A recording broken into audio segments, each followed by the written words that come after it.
ब्रेकअपनंतर पुन्हा संबंध कसं नीट करायचे आणि एकमेकांशी पुन्हा जोडलं कसं जायचं, थोडक्यात पॅचअप कसं करायचं हा प्रश्न खूप जणांच्या मनात असतो. नमस्कार, मी तुमचा रिलेशनशिप ॲडवायझर विष्णू वजारडे पुन्हा एकदाच तुमचं स्वागत करतो तुमच्या आवडत्या यूट्यूब चॅनलवरती, ज्याचं नाव आहे विष्णू वजारडे.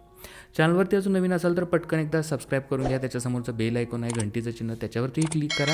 म्हणजे काय होईल की असे नवनवीन व्हिडिओ जे मी तुमच्यासाठी घेऊन येतो ते सगळ्यात आधी तुम्ही पाहू शकता.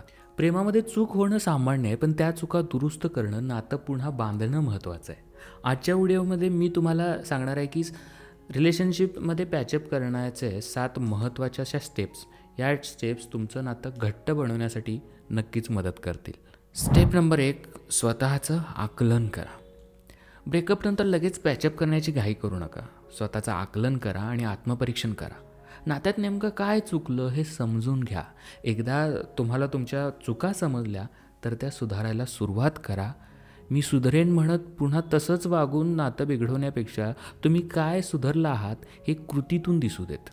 स्वतः एकदा खरंच काय चुकलं हे तपासून पहा, म्हणजे मग क्लॅरिटी येते. आणि एकदा क्लिअरिटी आली की त्यामुळे पुढचं पाऊल योग्य प्रकारे उचलता येतं आपल्याला. स्टेप नंबर 2, प्रामाणिकपणे संवाद साधा. पॅचअप करण्यासाठी सर्वात महत्त्वाचं आहे म्हणजे प्रामाणिक संवाद. तुमच्या पार्टनरशी बोला, पण ब्लेमचा गेम नका खेळू. एकमेकाला वाईट म्हणत बसू नका. तुमच्या भावना आणि अपेक्षा स्पष्टपणे मांडण्याचा प्रयत्न करा. त्याचंही ऐका, कारण कम्युनिकेशन 2 लोकांमधला एक दुवा आहे. एकट्याचंच रडगाणं गात बसू नका. स्टेप नंबर 3, मनापासून माफी मागा. तुमच्याकडून चूक झाली असेल तर त्याची माफी मागणं खूप महत्त्वाचं आहे.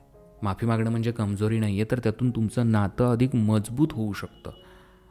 बघा, पटतं का? माफी मागताना तुमच्या चुका मान्य करा आणि त्या सुधारण्यासाठी तयार आहात हे दाखवून द्या. ते तुमच्या कृतीतून बदल दिसू देत.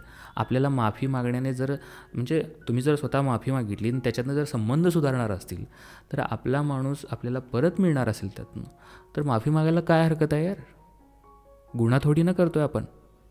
सॉरी, हा व्हिडिओ मध्येच थांबवला. व्हिडिओ कंटिन्यू करूयात त्यापूर्वी मला तुम्हाला एक सांगायचं आहे. तुम्हाला जर असे काही प्रॉब्लेम्स सतावत असतील, रिलेशनशिपबद्दलचे असतील किंवा कौटुंबिक काही प्रॉब्लेम्स असतील, मूव ऑन होता येत नाही, पॅचअप करायचं आहे, एक्स्ट्रा मॅरिटल अफेअर आहे, एक्सेट्रा एक्सेट्रा, या संदर्भातील कोणताही तुमचा प्रॉब्लेम असेल, त्या संदर्भात तुम्हाला मार्गदर्शन हवं असेल, प्रॉब्लेमवरती सोल्युशन हवं असेल, तर मी स्वतः कॉलवर तुम्हाला मार्गदर्शन करेन.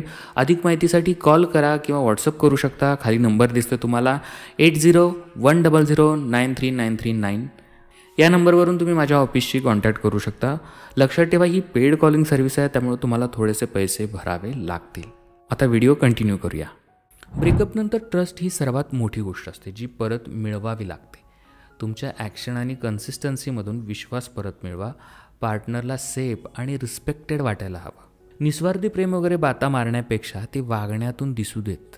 मला वाटतं प्रेम म्हणजे विश्वास आणि विश्वास म्हणजेच प्रेम. त्यामुळे तो विश्वास परत जिंकण्याच्या दृष्टीने प्रयत्न करा. स्टेप नंबर 5, नवीन मर्यादा ठरवा. हेल्दी रिलेशनशिपसाठी बाउंड्रीज खूप महत्त्वाच्या आहेत. नवीन सुरुवात करताना मर्यादा ठेवा ज्या तुमचं नातं बॅलन्स आणि रिस्पेक्टफुल ठेवतील. त्यामुळे भांडण कमी होईल. बोलण्याला, भेटण्याला, चॅटिंगला देखील मर्यादा घाला. चॅटिंगवर अजून वाद वाढतात. म्हणजे समजा मी जर इकडे रडण्याची स्माइली टाकली असेल, याचा अर्थ मी इकडे रडतच असेल असं नाही होत ना. मी हसताना देखील रडण्याची स्माइली टाकू शकतो. त्यामुळे या बाउंड्रीज खूप महत्त्वाच्या आहेत. Step number 6, focus on positive change. सकारात्मक बदल करा. पॅचअपनंतर जुन्या चुका रिपीट करू नका. तुमचं नातं स्ट्रॉंगर बनवण्यासाठी सकारात्मक बदल करा. एकमेकांना ॲप्रिशिएट करा आणि नात्यात पॉझिटिव्हिटी आणा. चांगल्याला चांगलं म्हणायला शिका. मागे रिलेशनशिपमध्ये ज्या चुका झाल्या त्या सुधारा आणि प्रेम वाढवा. आता step number 7, take it slow. घाई नको, वेळ द्या. पॅचअप करताना घाई करू नका. नातं हळूहळू सुधारेल याची खात्री ठेवा. छोट्या छोट्या गोष्टींनी सुरुवात करा. एकमेकांवर विश्वास ठेवायला वेळ द्या. तुटलेलं असं पटकन जोडलं जात नाही हे लक्षात असू द्या. थोडा वेळ नात्याला द्या. पटकन सगळं नीट व्हावं अशी अपेक्षा देखील ठेवू नका. त्याऐवजी एकमेकांचं पुन्हा नव्याने प्रेमात पडण्याचा प्रयत्न करा. नवी सुरुवात करा. आयुष्यभरासाठी नातं जपण्याच्या दृष्टीने वागायला सुरुवात करा. नातं पुन्हा सांभाळणं सोपं नसतं, पण प्रेम तेवढं घट्ट असेल तर अशक्य देखील काहीच नसतं. या 7 स्टेप्स यांचा अभ्यास करा आणि तुमचं नातं पुन्हा उभारा. जर हा तुम्हाला व्हिडिओ आवडला असेल, उपयोगी वाटला असेल तर लाईक करा, कमेंट करा आणि तुमच्या मित्रांसोबत शेअर करा. रिलेशनशिप ॲडवाईससाठी आमच्या चॅनलला सबस्क्राईब करायला विसरू नका. तुम्हीही तुमचं नातं स्ट्रॉंगर बनवू शकता. पाहूया पुढच्या एपिसोडमध्ये. तोपर्यंत प्यार दो, प्यार लो. Tata, bye, take care.